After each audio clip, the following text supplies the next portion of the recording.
Kenapa ditembakin? Karena ada konser di situ. Jadi kan pasti banyak pendatang. Nah itu yang dibilang kecolongan, tapi sebenarnya nggak kecolongan. Nanti tak tunjukkan fakta yang ketujuh ya. Nah, ini kan baru 6 dulu. Saya tunggu respon dari saudara-saudara semua. Ya nanti saya kasih respon apa fakta yang ketujuh. Nanti ngeri ya. Nanti Pak Ponto, Ibu Koni, Ibu Monik akan masuk berturutan. Tiap hari nongkrongin di sini jam 9 ya, karena nanti bergantian Ibu Koni, Pak Ponto, dan Ibu Monik akan masuk sini ya. Kita cerita tentang ini masih ya, karena Pak Ponto juga gregetan, terus Pak Ponto juga jengkel sebenarnya ya. Ini goblok banget sih ini orang-orang Indonesia, wartawan ini yang narasumbernya itu ya.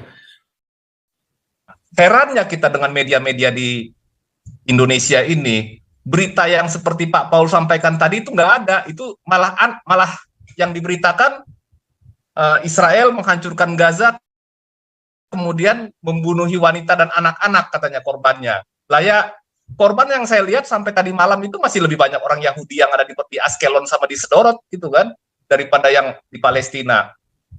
Nah, jadi semua berita-berita yang ada di media-media asing, kebetulan sekarang enak lah, sudah ada YouTube, sudah ada internet dan lain-lain, jadi kita bisa mengakses berita yang betul-betul benar gitu, bukan yang hoax atau yang berita tipu-tipu gitu ya, dari media dalam negeri ini.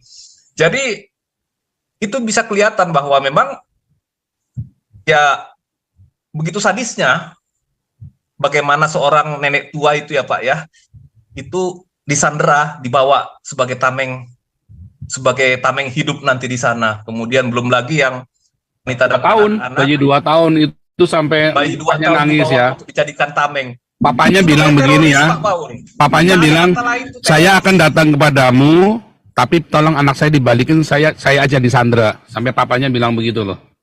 Betul Pak Paul. Nah itu yang saya lihat dari video yang di-share sama beberapa WA grup teman-teman itu ya. Jadi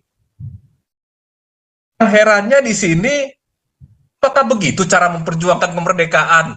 Terus yang merdeka dari mana gitu? Siapa yang menjajah kan gitu kan? Lucunya di situ Pak Paul gitu.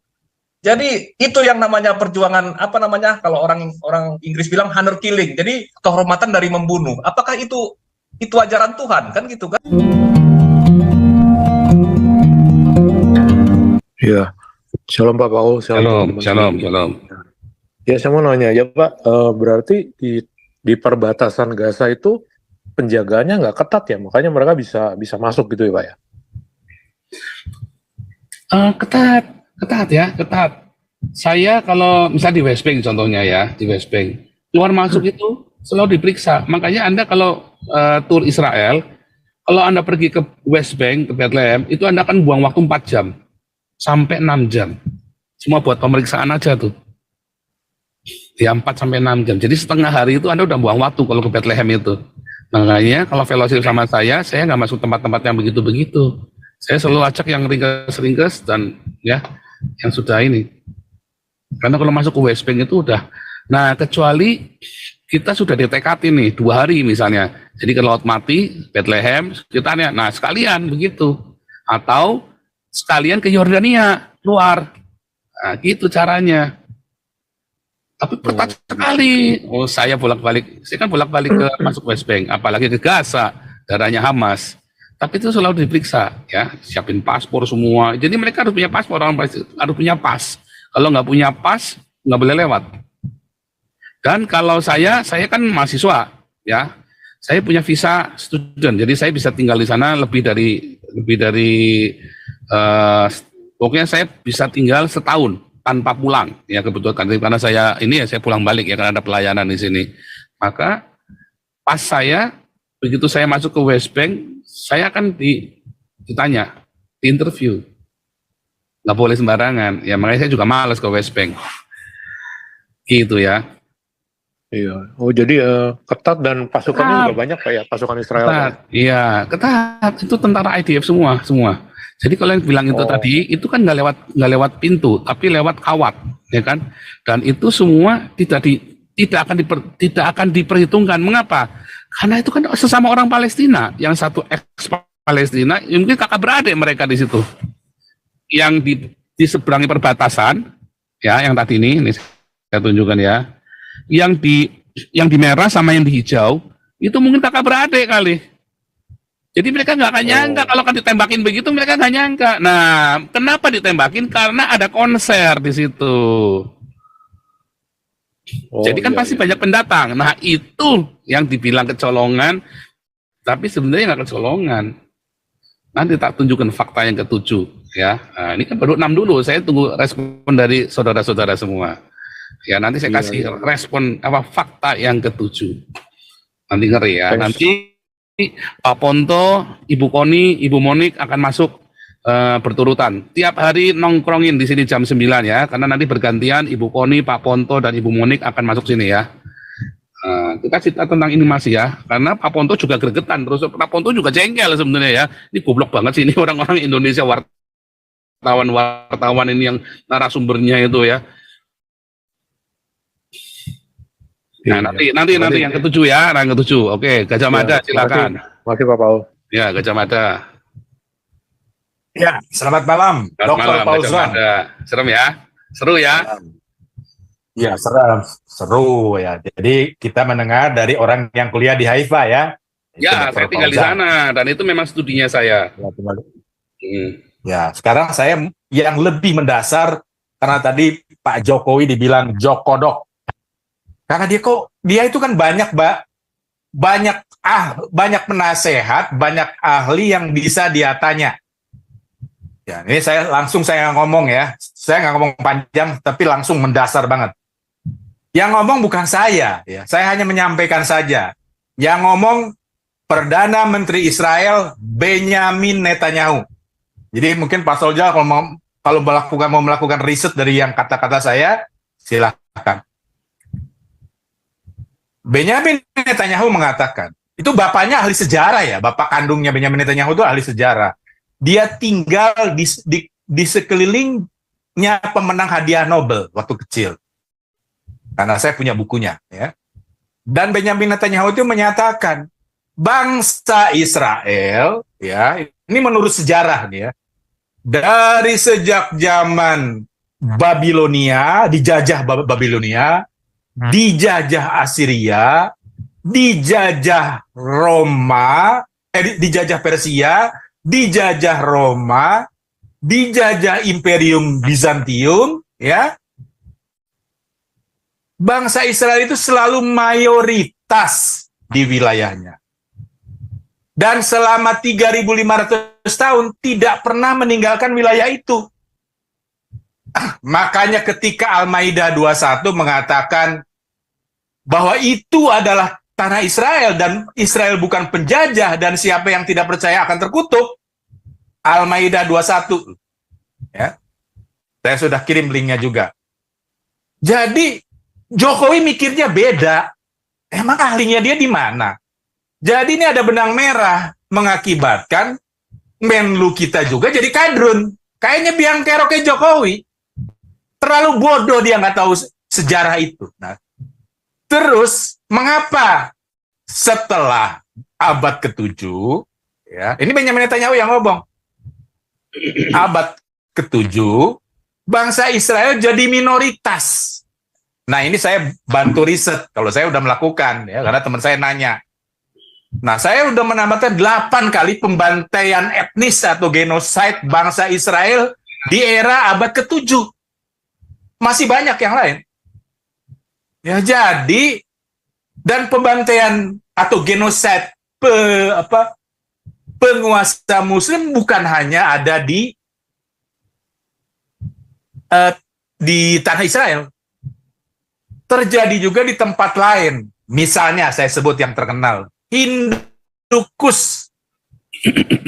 Cek di Google Map, Hindukus. Ya. Lalu cek lagi di National Geographic, Hindukus itu artinya adalah pembantaian Hindu. Kalau saya mengutip kata-kata Profesor K.S. Lal, saya pernah sebut di sini juga, ahli orang India di zaman abad pertengahan. Dia punya bukunya. Saya punya juga. Pembantaian di India itu melebihi Perang Dunia Pertama, melebihi Perang Dunia Kedua, bahkan melebihi pembantaian Yahudi yang 6 juta itu oleh Hitler. Nah, jadi ini nyambung ya. Nah, Mengapa? tapi kita fokusnya Israel dulu ya. Kita fokusnya Israel, jangan jangan ke Islamnya. Ke Israel Hamas. Walaupun kita pasti akan menyinggung Islam, tapi kita fokusnya kejadian Israel Hamas. Lanjut. Enggak, tadi kan gini. Jadi Benyamin Netanyahu itu mengatakan, ya, di kelasnya Perdana Menteri masa ngibul sih dia kan. Ya. Jadi di era abad ke-7 itu terjadi genosida atau pembantaian orang Yahudi. Ya, salah satunya namanya Safiyah yang jadi istri Muhammad. Ya. Dia umur 17 tahun, baru sehari suaminya mati, ya. Tidak lebih dari 24 jam Safiyah langsung, tapi maksudnya pembantaian itu ada gitu. Bukan, saya kaget ketika teman saya tidak percaya gitu kan. Teman saya itu berarti kan orang intelek gitu kan. Wah, ya sudah nanti saya buktikan aja, tapi sekarang saya lagi kerja, saya bilang gitu. Nanti aja gitu. Memang karena saya juga masa sih orang dia nggak ngerti gitu kan cerita ini. Jadi saya ulang lagi deh, ini Benyamin Netanyahu yang ngomong, bukan saya ya. Saya punya bukunya juga ya. Jadi bangsa Israel itu selama 3.500 tahun ada di situ. Hanya bisa mayoritas dan minoritas. Nah, silakan Pastor Paul menyelidikinya juga ya. Jadi kalau saya menangkap apa yang disampaikan oleh Benyamin Netanyahu ya, karena ngomong harus singkat.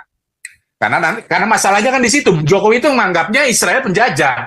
Ya. Padahal dengan fakta ini kan Israel bukan penjajah, dia punya tanah ini.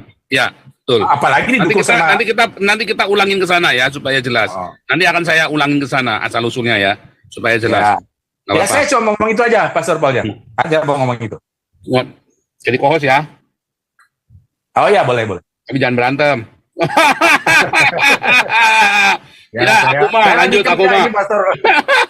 Aku mah.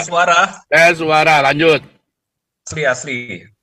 Wah, tadi saya kebetulan di jalan dengerin pastor ini ya, ini saya baru sampai di rumah juga. Jadi berbeda sekali apa yang Pak Paul jelaskan dengan tadi ada yang menjelaskan tentang sejarah Israel dan latar belakang Arab Israel ini yang ngakunya itu dari TV OON, Pak. Gitu. Iya, memang TV-nya memang beda. TV OON ini kan mengatakan seperti ini, bahwa Israel itu melanggar resolusi Dewan Keamanan PBB tahun 1948 gitu. Untuk wilayah itu dibagi dua. Saya timbul pertanyaan, apakah sebelum tahun 1948 ada pernah negara ataupun etnis atau bangsa yang namanya Palestina? Terus kemudian sejak kapan Israel bisa menjajah Palestina gitu? Wong negaranya juga belum ada ya. Dari situ yang pertama. Terus yang kedua saya ingat ketika resolusi itu dikeluarkan oleh Dewan Keamanan PBB, 5 negara Arab langsung serempak menyerang Israel karena mereka melihat Israel ini yang baru berdiri ini itu ya jumlahnya tidak banyak, kemudian mereka ini adalah kebanyakan itu diaspora dari Eropa, sebagian juga memang sudah ada yang bermukim di situ. Mereka pikir itu mangsa yang empuk untuk dimusnahkan dan dibunuh gitu Pak Paul gitu. Tetapi di sisi yang lain mereka menyuruh orang-orang Arab di wilayah itu untuk menyingkir ke wilayah-wilayah lain, ke Jordan, ke Libanon, ke ke Mesir, supaya bagi mereka itu gampang sekali untuk memusnahkan bangsa Yahudi dan bangsa Israel ini gitu. Tetapi apa yang terjadi? Justru ketika Israel melawan balik, ya akhirnya negara-negara Arab yang 5 ini kalah di tahun 1948 gitu. Nah, mereka kalah perang dan peta yang di tahun 1948 inilah yang dituntut oleh itu pakar dari TV OON tadi itu untuk diserahkan kembali kepada Palestina. Nah, kalau seperti itu kenapa dulu mereka tidak mau terima Pak Paul resolusi itu? Kenapa sesudah kalah perang itu sekarang marah menuntut supaya tanah itu dikembalikan lagi kepada mereka? Kan lucu Pak Paul gitu. Aneh kan? Nah, itu satu keanehan.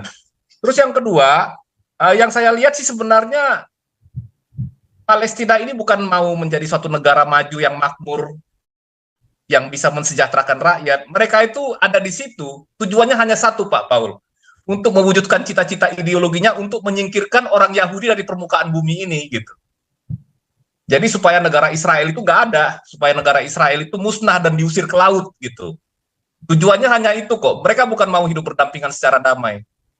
Nah, herannya kita dengan media-media di Indonesia ini, berita yang seperti Pak Paul sampaikan tadi itu nggak ada. Itu malah yang diberitakan Israel menghancurkan Gaza, kemudian membunuhi wanita dan anak-anak katanya korbannya. Lah ya, korban yang saya lihat sampai tadi malam itu masih lebih banyak orang Yahudi yang ada di Askelon sama di Sderot gitu kan, daripada yang di Palestina. Nah, jadi semua berita-berita yang ada di media-media asing, kebetulan sekarang enak lah, sudah ada YouTube, sudah ada internet dan lain-lain, jadi kita bisa mengakses berita yang betul-betul benar gitu, bukan yang hoax atau yang berita tipu-tipu gitu ya, dari media dalam negeri ini.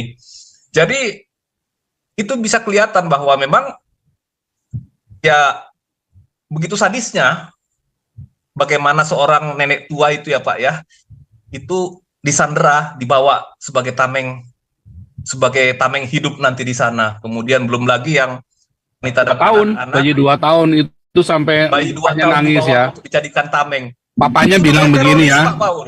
Papanya Tidak ada bilang, kata lain tuh, saya akan datang kepadamu, tapi tolong anak saya dibalikin, saya aja disandera. Sampai papanya bilang begitu loh. Betul Pak Paul. Nah, itu Iya. yang saya lihat dari video yang di-share sama beberapa WA grup teman-teman itu ya. Jadi herannya di sini, apakah begitu cara memperjuangkan kemerdekaan? Terus yang merdeka dari mana gitu? Siapa yang menjajah kan gitu kan? Lucunya di situ Pak Paul gitu. Jadi itu yang namanya perjuangan, apa namanya, kalau orang Inggris bilang honor killing. Jadi kehormatan dari membunuh. Apakah itu ajaran Tuhan kan gitu kan? Itu yang mau diperjuangkan. Jadi memang kejadian akhir-akhir ini memang menyedihkan ya. Kita kasihan juga lihat orang-orang Israel yang mati sia-sia dibunuh tanpa mereka tahu ada sebabnya apa, tanpa mereka punya salah gitu ya. Tetapi ini juga memberikan pelajaran. Saya juga dengar tadi beritanya sama dengan yang Pak Paul bilang, yang diberikan kepada Palestina. Ya bagus juga Pak Paul, ada artinya. Kenapa? Ya daripada ada satu komunitas dibiayai, tapi mereka ini tidak pernah mau berdamai dan tidak pernah mau memajukan dirinya, tapi berpikir untuk memusnahkan suatu etnis yang lain kan gitu kan. Yang begini-begini nggak perlu disupport lah gitu kan, tidak mengenal peri kemanusiaan gitu. Nah jadi terus si pakar TV dari TV OON ini juga berkata, baiknya Amerika menyetop bantuan militer kepada Israel, tapi di sisi yang lain dia mengharapkan supaya Uni Eropa tidak menghentikan bantuan dari pajak orang-orang Eropa seperti Pak Paul ini gitu. Aneh kan begitu kan? Tidak adil begitu Pak Paul gitu. Nah jadi ya kita lihatlah apa selama ini kan orang-orang di sini bisa dibodohi dengan berita-berita palsu ataupun hoax. Nah sekarang ini sudah nggak bisa Pak. Jadi semua bangsa-bangsa di dunia itu sudah mengenal siapa yang sebenarnya yang kejam, yang suka membunuh. Bukan orang Israel. Mereka justru sedang berlibur festival, kemudian tiba-tiba datang sekelompok orang masuk dengan paragliding, membunuh dan menembaki mereka. Gitu. Itu biadab Pak Paul, bukan pejuang kemerdekaan namanya, teroris itu. Itu aja Pak Paul. Terima kasih. Luar biasa. Prawira. Kau bilang kau menang debat lawan domba yang sesat. Kau bilang banyak yang tobat.